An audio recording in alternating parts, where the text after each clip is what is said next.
Are you doing this full time? Yeah, bro, I do this full time. I used to work for the state attorney's office for 5 years. I did something I hated with a desk, like right behind a desk, just like this.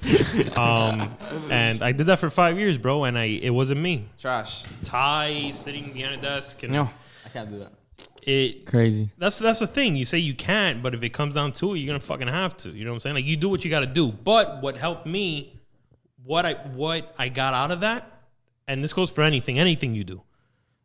Always try to look at the positive in it. And what I got out of that is now I have a reference point of where I don't want to go back to. Yeah. I did that shit for 5 years. I know what the fuck that felt like. To wake up 6 a.m, drive an hour in fucking Miami traffic, state attorney's office, 8 hours. Drive back, get stuck in traffic again for another hour, and then get home 6 something. Eat dinner, and put the baby to sleep, and then punch into yourself. Invest in yourself. Like, what do I do? Gotcha. You know? Yeah. A lot of people could be discouraged by that. A lot of people are like, fuck this, you know? But in that time is where I built that's where I did the Cuban doctor. I did the Cuban doctor in the same place I did inside the sewing room. It was a little space like this, but it was late at night away from everyone. I could finally be myself at 7, 8, 9 o'clock at night. Yeah. Because for the rest of the day, I was doing some shit I didn't want to do. So what advice would you give us rookies, right? Don't do it, leave. Invest in something else. Come on, better. Since we're doing this podcast study. and you have a little more experience, what do you think? What do you think? What advice would you give to us?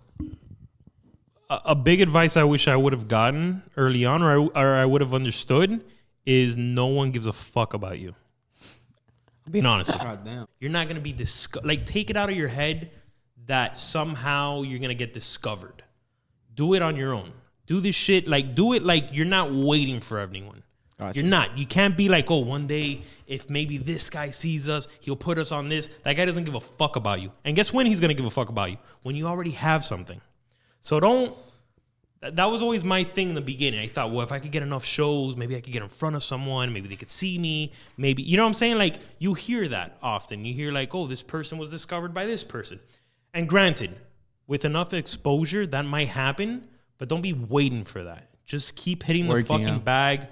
Get your views up, get your engagement. There's, in this platform, Instagram, YouTube, all that shit, you don't have to wait for anybody. You do it your goddamn self. Now, if a network or something comes to you, that's a different story. But my advice to people starting is, one, start.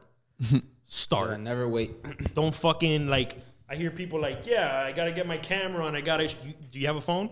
You have a phone? Yeah, take it out of your fucking pocket. Close out all the porn apps. Get on the camera. Put it there and start your fucking podcast. Fácil. Start your fucking thing. You got something to say? Obviously, you have to have something to say. You can't but at the same time, just start. Get people familiar with your face. Get people familiar with your voice. Little by little, you'll start finding your purpose in this shit, right? But ultimately, my advice in general is just start and don't expect anyone to do anything for you. Do it yourself. It's one small step for man, one giant leap for Mario Rebuilt Comedy.